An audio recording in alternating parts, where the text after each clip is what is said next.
Почитувани граѓани, почитувани медиуми. Правосудниот систем во Република Македонија е уништен.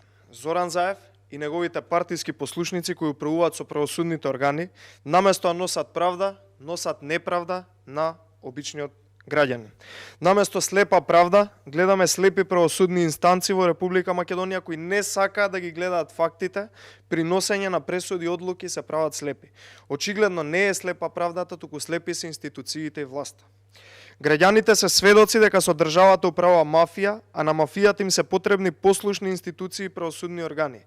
Правдата за сообраќајната несреќа кај млечен ресторан не е задоволена. Задоволена е неправдата и задоволена е желбата на обвинетиот за убиство при сообраќајна несреќа на еден млад човек, загрозена животна опасност на бремена жена и убиство на едно неродено дете. Вистинското прашање дали со ваквата неправедна пресуда се штити локален моќник. До кога правдата во Македонија ќе биде неспроведувана, а ќе биде спроведувана неправдата? Бараме целосна ревизија на судската пресуда за оваа сообраќајна несреќа со смртни последици.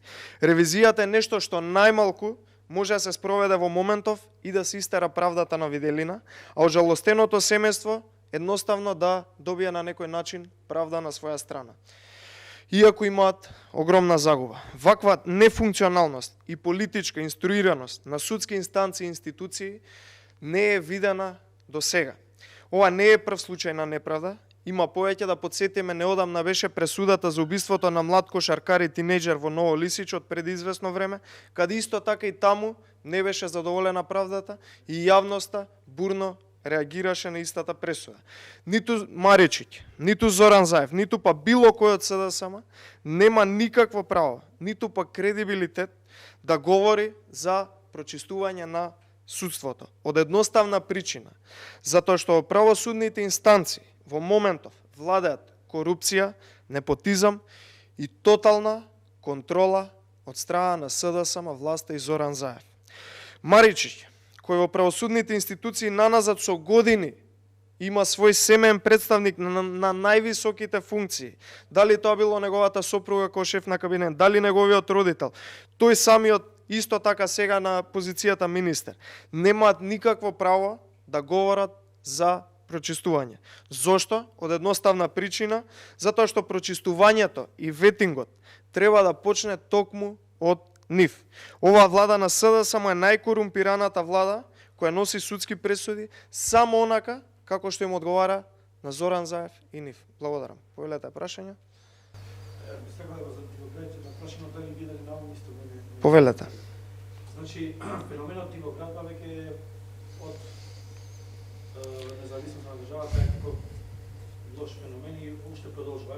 И во времето на ВМРО имаше десетина споменици кои што на дивоградба се градеа, па продолжува и објекти и така натаму.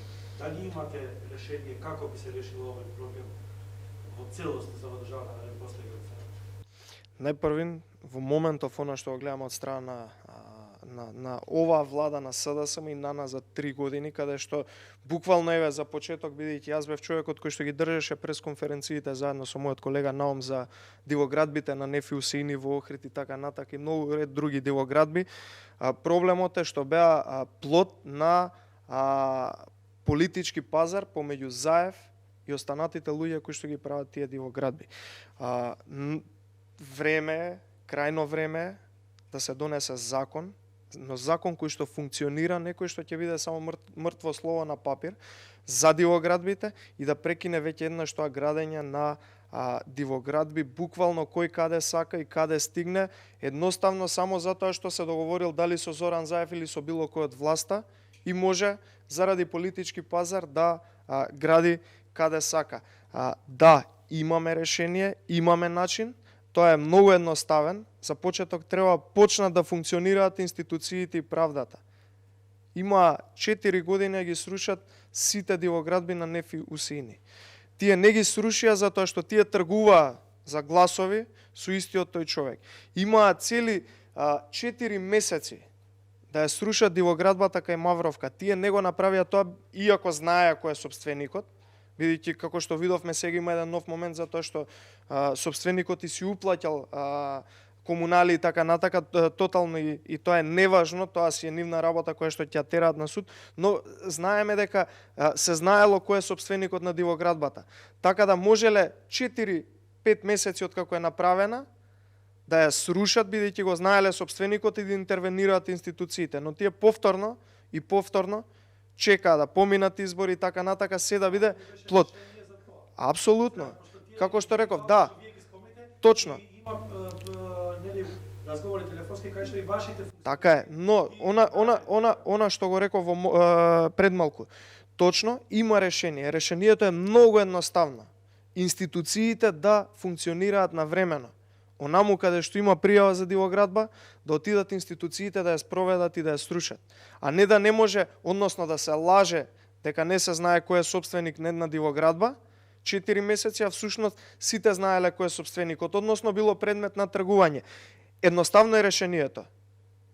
Власт која што ќе работи за граѓаните и власт која што ќе ја спроведува правдата заедно со институциите кои што ги раководи. Во моментов немаме таква власт, во моментов немаме институции кои што ја спроведуваат правдата и во моментов имаме само плод на политички пазар помеѓу Заев и одредени луѓе, тоа се дивоградбите. Благодарам.